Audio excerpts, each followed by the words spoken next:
नमस्कार, मी रेणुका. बुलेटिनमध्ये तुम्हा सगळ्यांचं स्वागत आहे. सगळ्या महत्त्वाच्या बातम्यांचे तपशीलवार अपडेट्स आपण घेणार आहोत. पण बुलेटिनच्या सुरुवातीला राज्यासाठी एक अत्यंत महत्त्वाची बातमी. कारण पुन्हा एकदा राज्यपाल विरुद्ध महाविकास आघाडी सरकार असा वाद आता पेटलेला दिसतोय. आता मुद्दा आहे ओबीसी आरक्षणाचा. कारण आमने सामने आलेत राज्यपाल आणि महाविकास आघाडीतले नेते. कारण राज्यपालांकडून या विषयावर आता कायदेशीर खुलाशाची मागणी करण्यात आली आहे, अशी माहिती न्यूज 18 लोकमतला सूत्रांनी दिली आहे. सहीसाठी अध्यादेश आता राज्यपालांकडे सोपवण्यात आला होता, पण या प्रकरणी सुप्रीम कोर्टात हे सगळं प्रकरण असल्याचं राज्यपालांचं म्हणणं आहे. त्यामुळे राज्य सरकार या सगळ्यामुळे पुन्हा एकदा अडचणीत आलंय का, असा मुद्दा आता उपस्थित होतोय आणि त्याच्यामुळे हा संघर्ष आता शिगेला पोहोचलेला आहे. आताच्या क्षणाची एक महत्त्वाची बातमी. हा अध्यादेश राज्यपालांकडे सहीसाठी गेलाय आणि या संदर्भात राज्यपालांकडून कायदेशीर खुलाशाची मागणी करण्यात आली. आणि त्यामुळे यापुढे राज्य सरकारकडे कोणकोणते पर्याय आहेत आणि राज्यपालांनी अशा पद्धतीचं मत मांडल्याचं माहिती आहे न्यूज 18 लोकमतला सूत्रांनी दिलेली आहे. त्यामुळे पुन्हा एकदा राज्यपाल विरुद्ध राज्य सरकार असा मुद्दा आता उपस्थित झालेला आहे.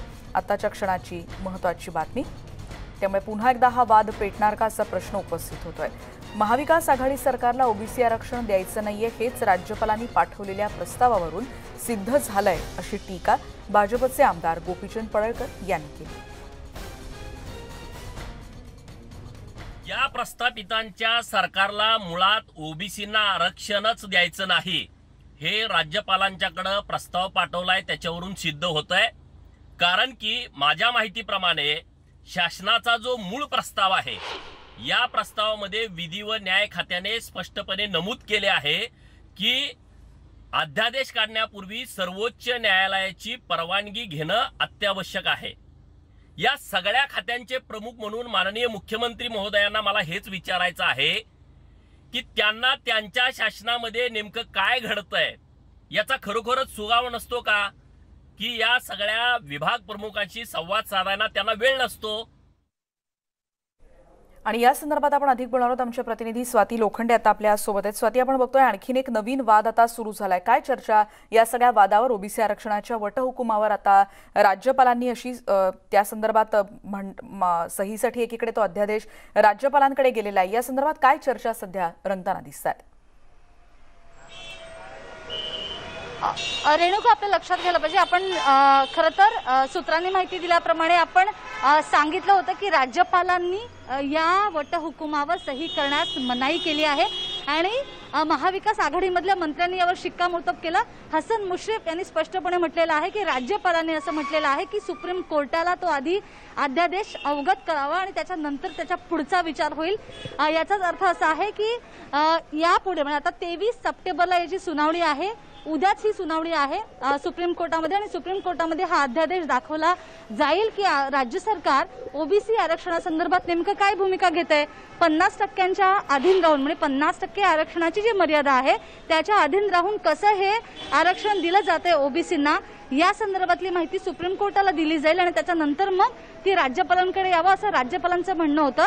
एकूणच हसन मुश्रीफ यांनी म्हटल्याप्रमाणे की आतापर्यंत राज्य सरकारला राज्यपालांनी सहकार्य करणं ही राज्यपालांची भूमिका असते, पण इथे मात्र होते उलट. सातत्यानं सरकारला धारेवर धरणं आणि प्रत्येक नवीन मुद्दे काढण्याचं काम हे राज्यपाल करत आहेत.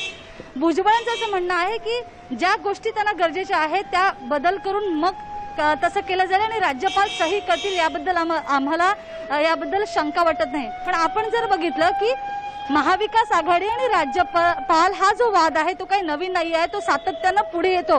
अगदी आपण 12 तास मागे गेलो तरी आपल्याला लक्षात येईल की राज्यपालांनी जे पत्र लिहिलं आणि त्या पत्रावर मुख्यमंत्र्यांनी दिलेलं पत्र आणि त्यानंतर भाजपची उमटलेली प्रतिक्रिया, हाही महाविकास आघाडी वर्सेस राज्यपाल असा वाद होता.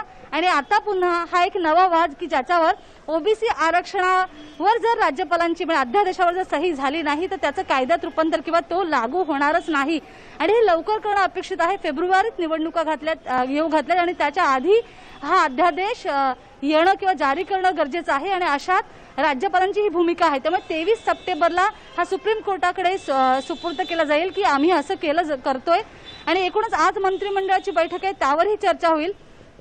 पण हे झाले पुढचे मुद्दे, म्हणजे हे 23 सप्टेंबरला कोर्टात काय होईल किंवा राज्य सरकारकडनं दिलं जाते.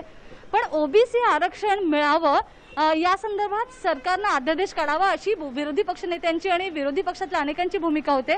आणि जर राज्य सरकार अध्यादेश काढतंय तर त्याला राज्यपालांनी सही करणं अपेक्षित होतं, पण होते उलट।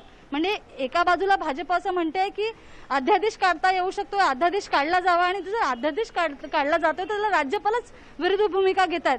त्यामुळे सातत्यानं हा असेल मुद्दा किंवा आणखी दुसरा मुद्दा असेल की राज्यपाल आणि महाविकास आघाडी सरकार यांच्यातले वाद कसे विकोपाला जातात किंवा राज्यपाल कसे राज्य सरकारच्या बरोबर समोर ठाकतात उभे, हेच आपल्याला बघायला मिळतंय। रेणुका, अगदी खरंय स्वाती, हे चित्र सातत्यानं उपस्थित होतं आणि त्यामध्ये वेगवेगळ्या विषयांची फोडणी पडताना दिसते। स्वाती, आणखीन एक महत्त्वाचा मुद्दा हा तर पेच आहे आणि जसं आता तू म्हणालीस तसं की उद्याची तारीख यासाठी महत्त्वाची आहे, कारण सुप्रीम कोर्टात या विषयात काय होतंय ते कळू शकणार आहे। पण या दरम्यान एक आपण म्हणू शकतो की डॅमेज कंट्रोल असतं किंवा हा मुद्दा आता पुढे कसा घेऊन जायचा याविषयीची काही रणनीती किंवा काही भूमिका या दृष्टीने काही हालचाली होऊ शकतात किंवा त्या संदर्भात काय अधिक माहिती मिळू शकते?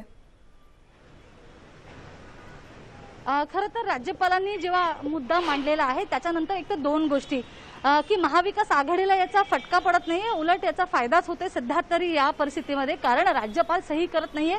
ही भाजप विरोधी भूमिका जी आहे किंवा म्हणजे ही भाजप कसं विरोधी आहे हेच यावरनं स्पष्ट होते आणि त्यामुळे कुठेतरी महाविकास आघाडी सरकारला हा फायदाच आहे असं म्हटलं तर काही वावगं ठरणार नाही।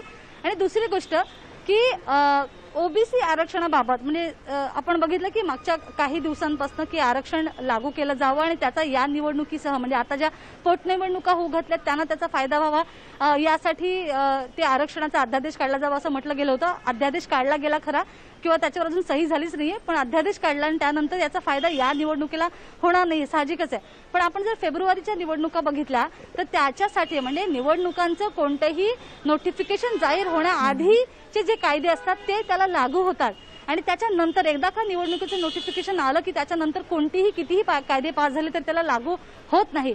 आणि म्हणूनच राज्य सरकारकडनं घाई केली जाते की हा अध्यादेश आणला जावा जेणेकरून एकूणच महाविकास आघाडी आरक्षणाचं जे काही गेले अनेक दिवस सांगते की ओबीसी आरक्षण मिळेल आणि दिलं जाईल, पूर्णपणे प्रयत्न असेल, त्यामुळे महाविकास आघाडीकडनं पूर्ण प्रयत्न केला जातोय, पण ते आरक्षण रोखून सरकार विरोधी जनमानसात भूमिका तयार करण्याचं काम पण विरोधी पक्ष या अशा पद्धतीनं करताना आपल्याला बघायला मिळतंय। स्वाती, हे सगळे अपडेट्स आहेतच आणि या संदर्भात आपण बघणार आहोत चंद्रकांत पाटील यांनी काय प्रतिक्रिया दिली। स्वाती आता आपल्याला सांगते की कशा रीतीनं याबद्दलच्या प्रतिक्रिया किंवा काय काय चर्चा रंगतायत, पण या दरम्यान आम्ही सर्व उमेदवार ओबीसी दिलेत असं असूनही आम्ही ओबीसी विरोधक कसे काय असा सवाल आता भाजपचे प्रदेशाध्यक्ष चंद्रकांत पाटील यांनी उपस्थित केलाय। बघूयात या मुद्द्यावर चंद्रकांत दादा काय म्हणाले। महाराष्ट्रातल्या ओबीसी जनतेने हे पाहिलं की ओबीसीला पॉलिटिकल आरक्षण मिळावं यासाठी मनापासून पोट तिडकीने काम कोणी केलं, आंदोलनं कोणी केली, हे मला असं वाटतं संपूर्ण महाराष्ट्रातल्या ओबीसी समाजाला माहिती आहे। ज्या 5 जिल्ह्यांच्या जिल्हा परिषद निवडणुका पोटनिवडणुका व्हायच्या त्यात सगळे उमेदवार भाजपने ओबीसी उमेदवार दिले। तुम्ही दिले आहेत काय? तुमची तर गोची अशी झालेली आहे की फॉर्मही आता भरता येणार नाही, कारण निवडणूक आयोगाने घोषित केलं की जिथे निवडणूक थांबली तिथून सुरू होईल। निवडणूक कुठे थांबली? फॉर्म भरणंपर्यंत थांबली, आता स्क्रुटिनी फक्त राहिली आहे, तेवढं फॉर्म पण भरता येणार। आम्ही मात्र फॉर्म भरले, आम्ही दोन्ही तयारी ठेवली किंवा निवडणुका होतील न होतील हा देश कायद्याने चालतो, सुप्रीम कोर्टाने निर्णय दिला तर काय करा, फॉर्म भरून ठेवले, सगळे ओबीसी भरले, मग आम्ही ओबीसी विरोधी कसे काय? चंद्रकांत पाटील यांची प्रतिक्रिया आपण बघितली आणि यानंतर